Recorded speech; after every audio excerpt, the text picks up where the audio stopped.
The majority of boxing fans I've seen online at the announcement of Tyson Fury versus Francis Ngannou, it's been the overwhelming majority have been against it.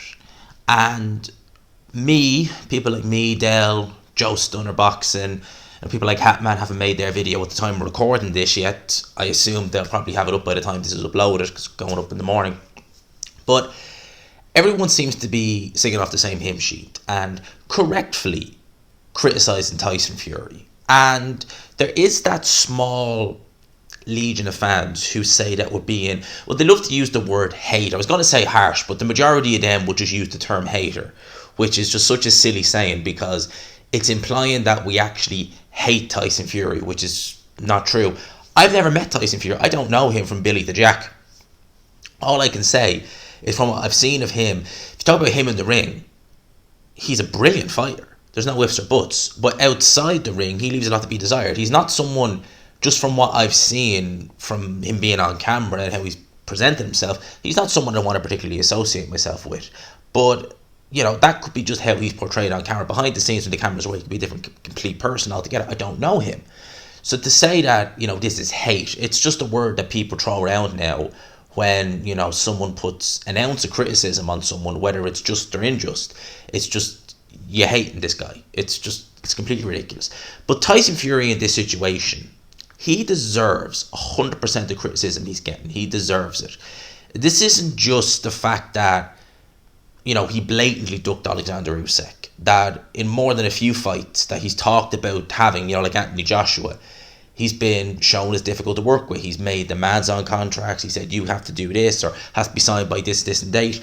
Well, isn't it interesting that when this Francis Ngannou fight, which is a fight that he clearly wanted, it's a fight that really, well, I say fight, what really do you want to say? We'll just call it a fight.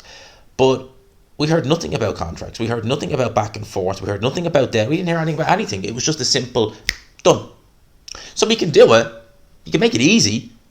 But for the fights like Usyk, the fights that deep down he really doesn't want, he's like, well, I'm just going to make it as difficult as can be just so you walk away.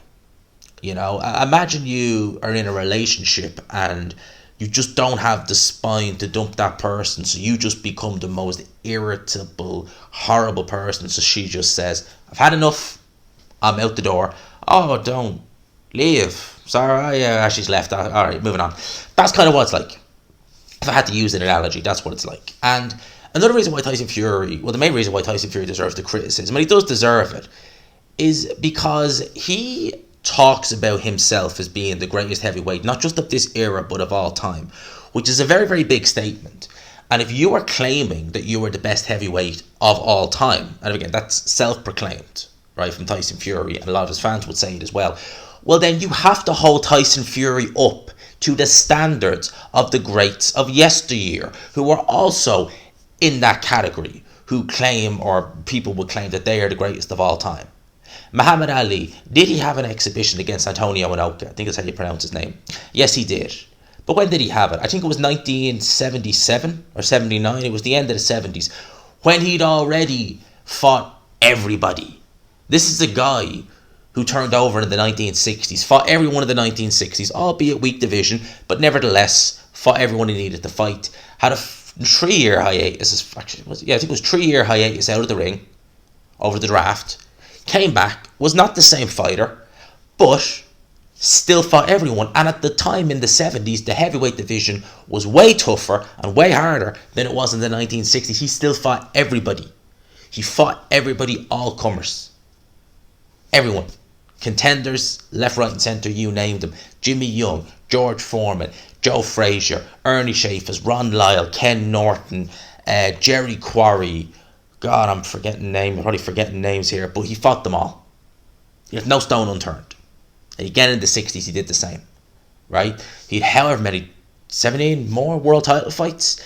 Lennox Lewis, world champion, loses his title, has his comebacks, but when he finally gets everything together, undisputed champion, beats Evander Holyfield, beats Mike Tyson, beats Ray Mercer, beats Tommy Morrison, beats David Tua, however many world title fights.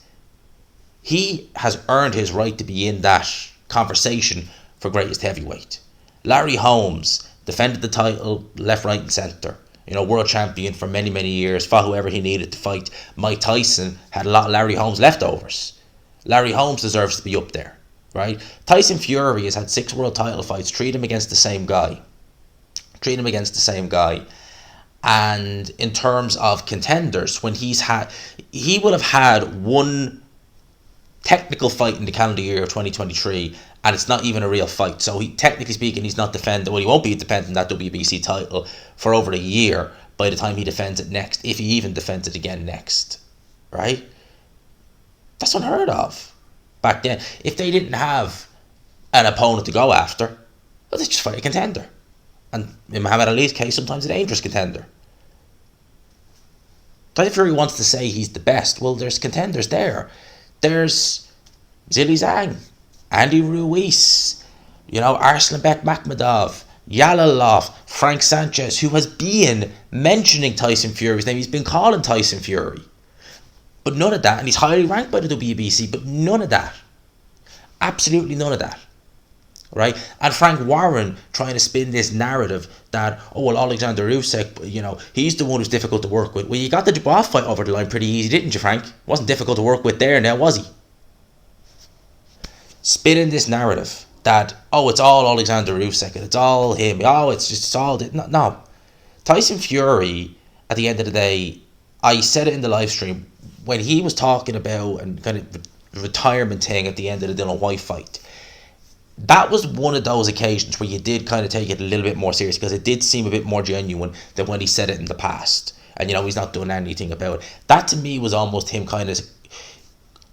For me, when you look back at hindsight, you could say maybe it was that I'm not retiring from active boxing, per se, but in terms of fighting at the elite level, no. When I can make money like this, fighting a Francis Ngannou, fighting a Derek Chisora, what is the point?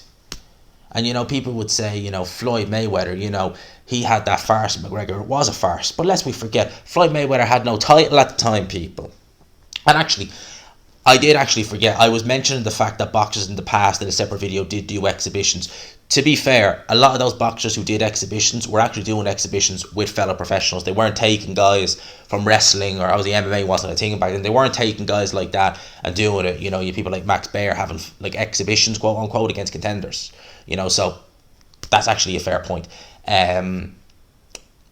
But Floyd Mayweather, going back to McGregor, when he fought McGregor, he's out of the ring for 2 years, nearly 2 years. Didn't have a title, right? He'd done everything he needed to do, right? You say what you want to say about Floyd Mayweather, and there was fights he probably should have had, but he didn't. And he fought guys later than he should have. Nevertheless, he still beat everyone he needed to beat. He was an all-time great. There's no disputing that. He's a tremendous fighter, was Floyd. So that's fine. He wasn't holding anything up. The division still lingered on. The division still carried on. No one was being held up by it. It wasn't like Floyd had a WBA, WBC, and we're like, no one's getting a touch of these. I'm fighting McGregor. You can all wait your turn. It wasn't like that. Whereas Tyson Fury has that WBC title still. Sullivan's giving him a pass. Just do what you want. So he's holding the division up. If Fury just went Riddick Bowe and dumped that WBC dumped that WBC belt in the trash, I probably wouldn't mind it as much. I would still say he deserves the criticism, because if you're going to claim you're the greatest heavyweight of this generation and of this era, you need to prove it. And he hasn't proven it, as far as I'm concerned. People could want to say, but he beat Wilder. Yeah, but how good really is Deontay Wilder? Wilder was a protected champion. Let's not beat around the bush. The Klitschko win, I'll give him that, was very good. But how good really was Deontay Wilder when you consider he was a protected champion? There's no ifs or buts, he was. Best wins, Luis Ortiz? Really? How good is Deontay Wilder? They make out as though these things that he's done by going and beating Klitschko and going and beating Wilder propel him to be in the conversation with the Lennox Lewises, the Muhammad Ali's, the Holyfields, the Foremans. It doesn't. Fury may very well be, and I think he probably is, the best of this era, but he hasn't proven it yet. And until he does, you can't say he's the best. Usyk is trying to prove it. God help him, he's trying. But when Fury is the obstacle, and Fury is the one who's making it difficult, and instead he's going and doing these exhibitions, holding the division up. Probably going to charge the fans an absolute bomb to watch this fight, and people can turn around and say, I'm going to boycott this event. Look, I'm not saying you shouldn't, right? But chances are Fury has a guaranteed purse. He ain't going to give a damn. I'm just being real there. Like, chances are he's got a minimum guarantee. He doesn't care if you boycott it. You know, it might not look nice, but they probably don't care. And I'm not saying you shouldn't. I'm just saying be mindful of that. They probably don't give a damn. I'm just being real with that. But this is where we are. He deserves the criticism, definitely. And you know, what I'm saying in this video, no one can turn around and say you hate Fury, because what have I said in this that's untrue? You know, and you know, you want to compare Fury, his 6 world title fights, treat him against the same guy, to Muhammad Ali fighting everybody in the 60s, 70s, Lewis fighting everyone in the 90s. Fury's not fought everyone of this era. Sanchez never fought him. Zhang never fought him. Ruiz never fought him. Joshua never fought him. Who else do we go? Let's leave. Parker won't fight him. That's not really Fury's fault. Yalalov hasn't fought him. I said Frank Sanchez already. If I haven't, I'm saying him again. Frank Sanchez. Fight these guys. Fight them. And you made this Ngannou fight so easy, so you can do it. You made the Chisora fight very easy as well. You can do that. I wanted to fight you want. You can make that fight very easy, but when it's a fight you don't want, all of a sudden I'm moving the goalpost, but all of a sudden, yeah, it's Usyk's fault, Frank, despite the fact we made the Dubois fight pretty easy. Didn't see many issues there. If anything, there was more issues on Dubois saying, I might be injured and stuff. No. Seemed pretty easy on their end. So Frank Warren knows what he's saying is absolute nonsense. And, you know, Frank Warren, how would I describe it? How would you describe it? He's been through the rough times of Box Nation. They were rough days for him. And look, his stable is pretty good. He's been putting on some good shows, to be fair, as Frank. But Fury is his main cash cow. And he's making good money for Queensbury. And they're probably turning a profit now. And he's probably like, do you know what? Morals go out the window. I'm making a profit. I'm happy. Here's my retirement fund. George, the reins are over to you. I'm happy. And do you really think Frank Warren has all that many morals anyway? If you do, I got a bridge in London I can sell you. People, that's my thoughts. Does Fury deserve the criticism? The answer is a resounding yes. Leave a like button. Hope you enjoyed it. Peace.